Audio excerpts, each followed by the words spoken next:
Nous sommes donc à présent en moins 180, avant l'ère civile, l'ère commune. Et il y a un grand changement donc dans la direction des Grecs, qui contrôlent la majorité du monde civil. Il y avait au début Alexandre le Grand. Une fois qu'il est mort, il a laissé une phrase énigmatique dans son testament qui dit que ses généraux, plus ou moins, sauront très bien se débrouiller sans lui. Qu'est-ce que cela signifie? C'est sujet à discussion. Donc ces généraux commencent à se disputer la direction de son empire.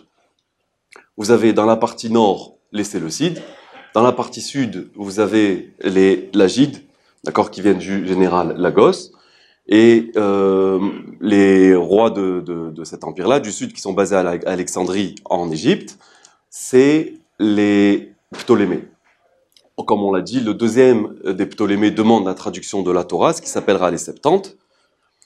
Et donc, au début, c'est eux qui contrôlent aussi la terre d'Israël.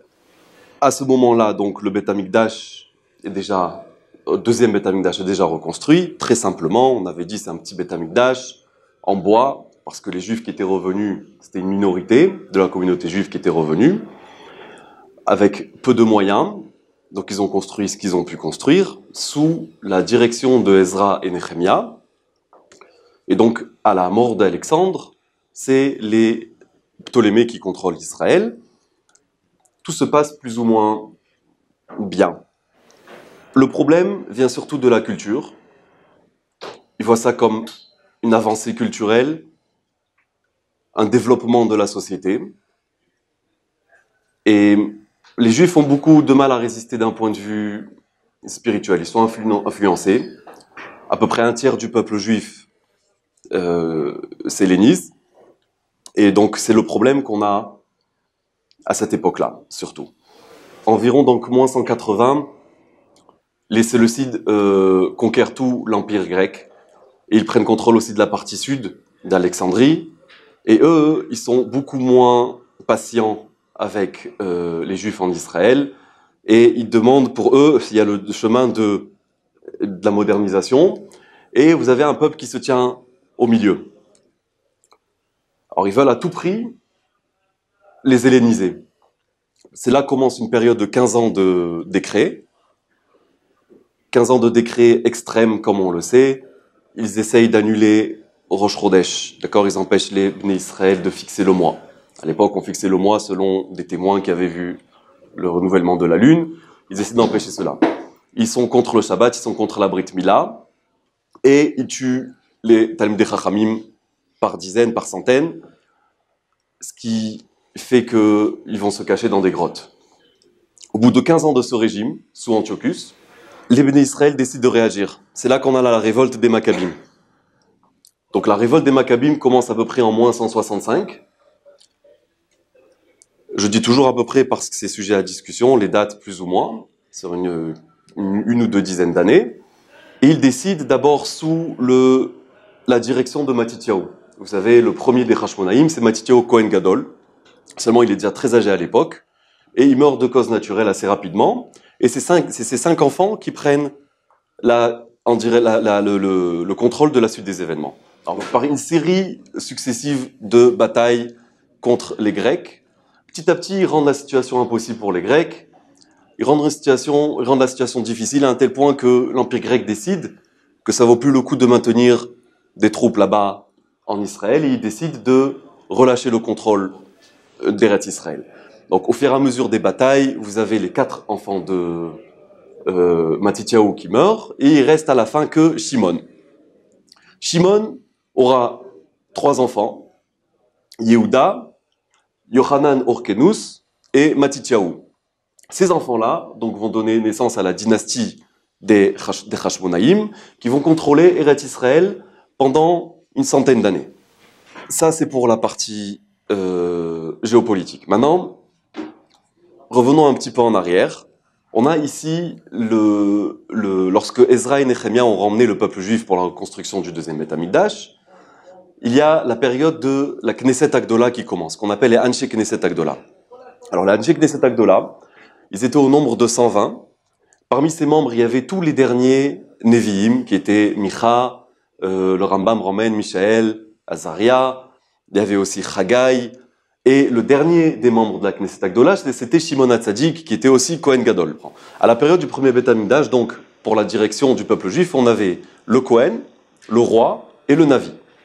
Ensuite, avec la fin de la période des Nevi'im, qui se finit avec le premier au début du deuxième Beth Amikdash, donc maintenant, il n'y a plus que le roi et plus de rois, puisque les gouvernements de l'époque interdisaient de mettre des rois. Donc on a tout ce qu'on a, c'est le Kohen Gadol, et il n'y a plus de Nevi'im non plus. Donc vous avez le Tamid Racham, vous avez celui qui gérait la Knesset Agdola, et ensuite vous avez ceux qui géraient le Sanhedrin, puisque le Sanhedrin aussi commence à peu près à la même période, à la fin de l'Anche Knesset Agdola. On sait qu'on avait dit que un des derniers de la Knesset Agdola, c'était Shimon HaTzadik, c'est lui qui a rencontré Alexandre le Grand, et après le système d'Anche Knesset Agdola, la Knesset Agdola se finit, et on commence avec le système du Sanhedrin.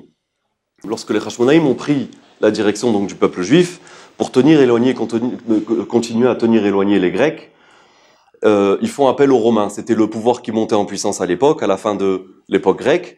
Donc ils font appel aux Romains et ils demandent à l'empereur de l'époque d'emmener une légion de soldats en Israël pour les aider à tenir éloigné les Grecs. Rome envoie une légion, la 10e légion, en Israël, qui se base éventuellement à Caesarea, et donc on a tout d'un coup 10 000 soldats romains qui sont basés en Eretz Israël. Et ils aident donc les Hashmonaïm à tenir les Grecs éloignés. Petit à petit, au fur et à mesure de la montée en puissance du royaume des Hashmonaïm, ils reprennent contrôle de tout Eretz Israël. On a des rois extrêmement puissants, comme on va voir plus tard Alexandre Yannai, qui va être un roi très puissant. Et donc petit à petit, ils reprennent tout le contrôle d'Eretz Israël, et sous leur direction, les choses aussi commencent à se dégrader dans la direction du peuple d'Israël. Donc on avait dit, le premier, on avait le fils de Matityahu, qui était Shimon. Alors Shimon, lui, il avait l'appui des Talmidei Chachamim de l'époque, et il comprenait que concentrer trop de pouvoir sur une même personne, c'est jamais bon. Donc lui, il n'a pas pris le titre, il était déjà Kohen, puisqu'on sait que les Hashmonaïm, c'était des Kohanim. Donc lui, il avait déjà le titre de Kohen, et il décide de ne pas prendre le titre de roi sur lui-même. Il prend tout simplement un titre qui s'appelle Nessi Chever HaYehudim, ça fait en quelque sorte le dirigeant des Juifs de l'époque, mais qui reste un titre quand même assez modeste. Mais petit à petit, les choses se dégradent. Une fois qu'il meurt, alors il y a sa descendance qui commence à se disputer le titre de dirigeant. C'est là où on commence à avoir des Kohanim en même temps qui dirigent absolument tous les aspects de la vie en Eretz Israël, qui s'éloignent quand même du derer de la Torah. D'ailleurs, vous voyez que la culture grecque continuait quand même à se propager, mais sous une autre forme, étant donné que les Hashmonaïm ont gagné les Grecs. Donc a priori, ça mettait fin à la culture grecque. Mais là, elle reparaît sous une autre forme, qui est les Tzdukim et les Baitosim, surtout les Tzdukim. Et les Tzdukim montent en puissance, c'est-à-dire les Tzdukim, eux, reconnaissent la Torah écrite, mais ils ne reconnaissent pas la Torah orale. Ça veut dire qu'ils font leur propre Torah orale, parfois plus stricte que notre Torah orale, mais souvent moins stricte. Et ils ont surtout une influence dans la partie des dirigeants du Ham Israël, d'accord, dans l'aristocratie, à un tel point qu'à un moment, on a même des Kohanim et des rois, donc les Hashmonaïm, parmi les Hashmonaïm, certains qui sont des Tzdukim complètement. On connaît l'histoire qui est ramenée dans la Masechet Souka. Justement, Alexandre Yannai, à Sukkot, qui monte sur le Misbéach, et on sait qu'avec les Korbanot, pendant la fête de Sukkot, il y avait ce qu'on appelle les libations d'eau. On versait de l'eau dans des trous qui étaient dans le Misbéach, et ça, c'est pas marqué de manière explicite dans la Torah, ça vient avec des drachot, donc ça fait partie de la Torah orale. Et là, qu'est-ce qui se passe? Ils décident de défier, il y a tout Ham Israël qui se trouve au Beth Amikdash, ils décident de défier les Talmidei Chachamim de l'époque, qu'on appelle les Proshim, et ils commencent à verser l'eau sur ses pieds au lieu de la verser dans le trou prévu à cet effet.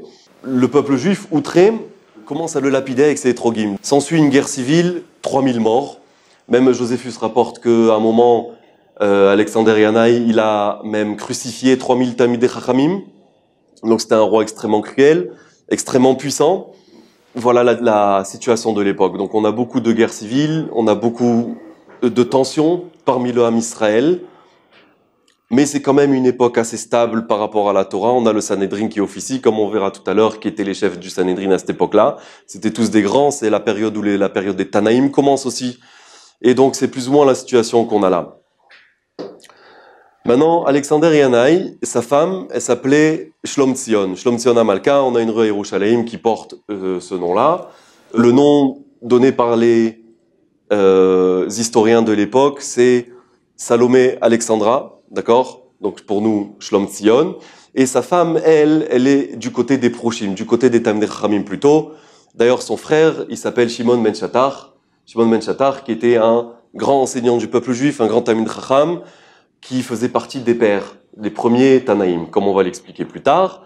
Et lorsque Alexander Yanaï meurt, donc elle restaure la direction au Proshim par l'intermédiaire de son frère, Shimon ben Shattar, qui était le chef du Sanhédrin.